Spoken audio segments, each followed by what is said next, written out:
Question. రెండో question, మాజీ మంత్రి ముఖేష్ గౌడ్ విగ్రహం పెడతానన్నారు, దాని మీద ఒకటి క్లారిటీ. ఇప్పుడు నేను అనేది ఏంటంటే నరేంద్ర మోడీ గారే టోపీ పెట్టుకున్నారు. ఆ ఫోటోలు నేను పంపిస్తా. మొదట నరేంద్ర మోడీ గారి విధానం ఏందో చెప్పమనుంది. నేను హిందువును, నా మతాన్ని నేను ఆచరిస్తాను, నేను ఇతర మతాలను గౌరవిస్తాను, ముస్లిం అయినా సిక్ అయినా క్రిస్టియన్ అయినా నేను వాటిని గౌరవిస్తాను. నేను తెలంగాణ రాష్ట్ర ముఖ్యమంత్రిగా అన్ని మతాలను అన్ని కులాలను సమానంగా చూడడం నా బాధ్యత. వారి ఉద్దేశంలో ముస్లిం మైనారిటీలు ఈ దేశంలోనే ఉండొద్దు అని వాళ్ళ ఉంటే వాళ్ళ భావదారిద్ర్యం అది. బండి సంజయ్ గారి ఆలోచనలనే లోపం ఉన్నది.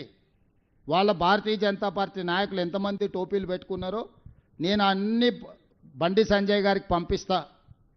మొదట దాని సంగతి తేల్చిన తర్వాత నా గురించి. నేను తెలవకుండానో అవసరానికో టోపీ పెట్టుకోలే, చాలాసార్లు టోపీ పెట్టుకున్నా. మైనారిటీల దగ్గరికి వెళ్ళినప్పుడు వాళ్ళ మత సాంప్రదాయం ప్రకారం మనకి ఇచ్చినప్పుడు పెట్టుకుంటాం. మనం గుళ్ళో పూజకి వెళ్తాం.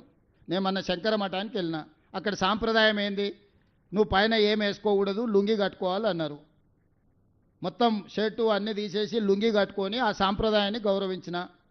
దానికి హిందూ మతతత్వవాద అంటారా? ఎక్కడికి వెళ్ళినప్పుడు ఆ మతాన్ని గౌరవించడం అనేది మన బాధ్యత. నేను అక్కడికి వెళ్ళినప్పుడు వాళ్ళు నాకు ఇది ఇచ్చిండ్రు, నేను ఆ మతాన్ని గౌరవించే ఉద్దేశంతో నా టోపీ పెట్టుకున్నా. అంతకంటే ముందు చర్చ్ ఫాదర్స్ వచ్చారు ఇక్కడికే, వాళ్ళు ప్రార్థన చేసిండ్రు. తప్పేముంది? సర్వమత సమ్మేళనమే మా ప్రభుత్వము. మేము ఒక మత వివక్ష అనేది మేము చూపించము. సీఎం గారు 2004 నుంచి 2014 వరకు పాలన చెప్పారు. నేను ఎవరో పేరు చెప్పా